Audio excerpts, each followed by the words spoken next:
But since we are referring numbers, I'll take a minute and just kind of put out a bull base and bear case scenario for people to work with. Now, we're not going to FY27 odd. We're sticking to FY25 and 26. Now, FY25, the expected EPS consensus is around 1025. Now, the long-term average, viewers, for the Nifty is 19 times.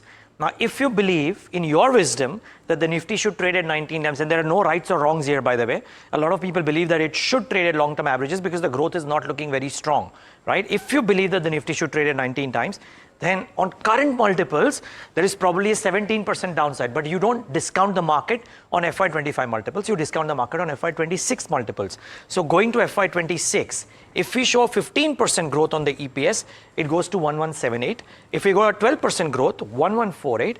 And this is right now almost everybody's base case that we will not grow at 15, we'll probably grow at 12 because the capex beneficiaries are coming off. If we actually grow at 9%, then the EPS comes at 1117. Based on that, we are currently at these multiples, 20 times, 20.47 times, and 21 times.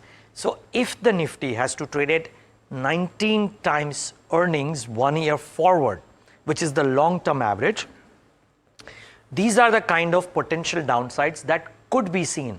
Now, depending on where you are on the multiples and where you are on the kind of earnings growth that the Nifty can show, these are the downsides that you can work with, or potential flatlining of the Nifty over the course of the next 6 months if we see a time correction and not a price correction. The only caveat out here, Alex and Tamanna, is that if the Nifty were to flatline or show a bit of a downtick based on your long-term average expectations, the broader markets could see some pain. So in some sense, a lot of thoughts or a lot of people resonate with the kind of thinking that Aditya just pointed out, that the valuations are not exactly cheap for a market which will probably grow at 3.5–4% earnings growth in FY25, and in FY26 is about 12%.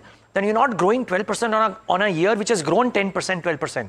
You're growing 12% on a year which is growing 3.5%, which is not exactly great. But let's see if the RBI were to dish out a special dish. There are, the amount of expectations from the RBI governor is just astonishing. Aditya, I'm just going to take a quick view from you on that, how Feb 7th has become the next red letter day for the market mood. And how would you, look at opportunities from now on till then?